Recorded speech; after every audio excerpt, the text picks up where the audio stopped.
I'm Roger Hallam. I've just been on this tour of Europe. It wasn't that big a thing, okay? So I went to Switzerland and Belgium, went up to Amsterdam, down to Paris. So I was talking to quite a lot of people, and a few themes came up. And I want to talk about these themes in the next sort of 4 videos. So hopefully they're going to be quite short. And I'm going to call it European arguments, just to give it a little bit of groundedness. So, well, obviously these could be arguments anywhere around the world, but they happen to come out of this tour.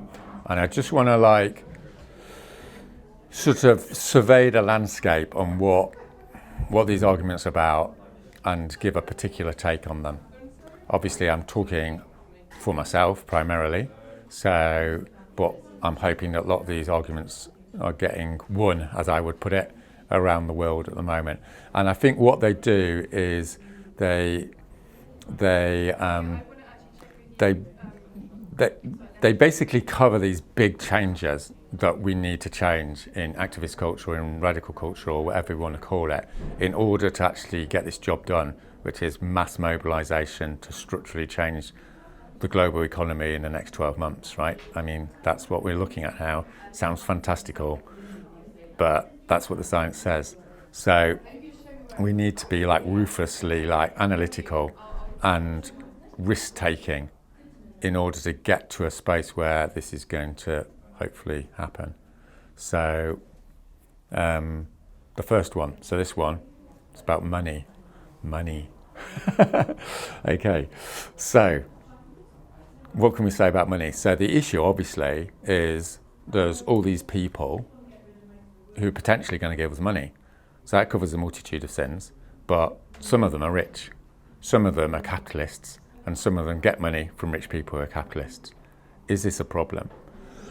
So that's the first part of it. And the second part of it is, if we start paying people and using this money to pay people, is that going to lead to lots of problems? Let's put it like that. So I want to sort of try and just break out of the debate.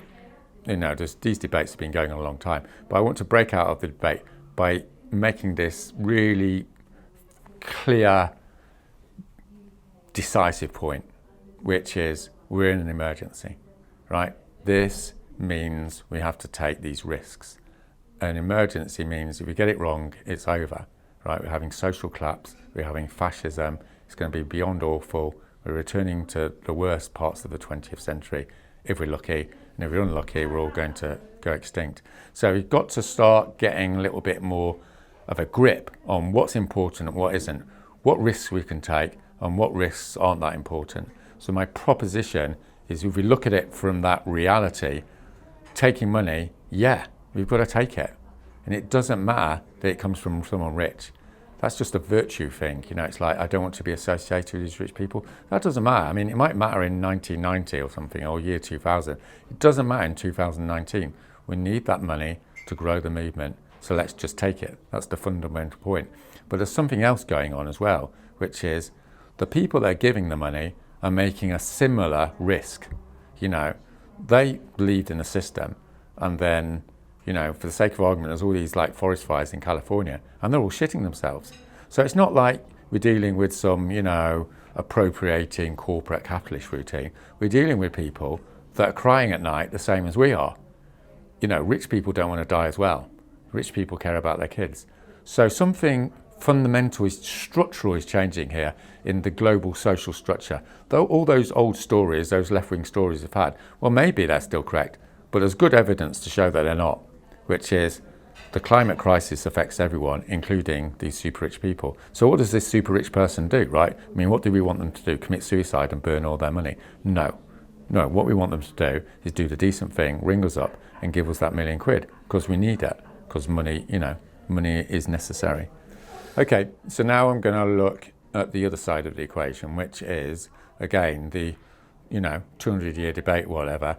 As soon as you get money, everything goes to shit because, you get hierarchy and bureaucracy and God knows what else, and it's far better to be pure and anarchistic or whatever the right word is, and we have no paid people and we're all volunteers and we're all in solidarity with each other and all the rest of it, right? Yeah, that's very possibly true, but the fact of the matter is we need to change the global economy in the next 12 months, right? In order to do that, some people are going to have to get paid. It's just the reality of the situation. Some people are going to have to administrate a mobilisation of hundreds of thousands of people. You can't do that through voluntary activity. If you try to do it, several things are going to happen. You're going to burn people out because they haven't got enough money or time to do it, or you're not going to get all the boring stuff done because you need some people to do the boring stuff, and people aren't going to do the boring stuff day in, day out, right? You want to pay someone to do that. You need to pay someone to take the emails off, to open the post. These things are all the boring stuff that requires social movements, and social movements need some people to do it. So the other point is it's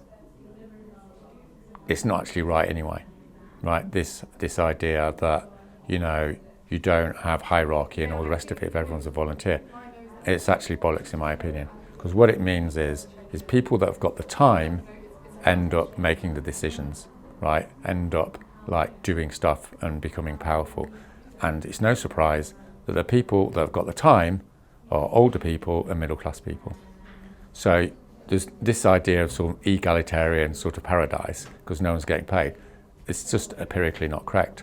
What you'll find is these are the demographics that come to the fore, which is fine. They're great people. Middle class people have their place. Obviously older people don't need money.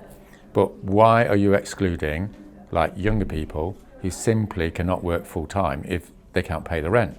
Because as everyone knows, there's thousands of young people want to give up their shitty jobs and work full time for Extinction Rebellion, and they're not able to do so because they've got to do some bar job in the evening when they could be doing talks because they haven't got the cash. So let's get them the cash, right? And another demographic are mums, right? Or parents. They've got kids. So who's going to pay for the childcare? Who's going to pay for the babysitter, right? Well, if you're poor, you're not going to have that money.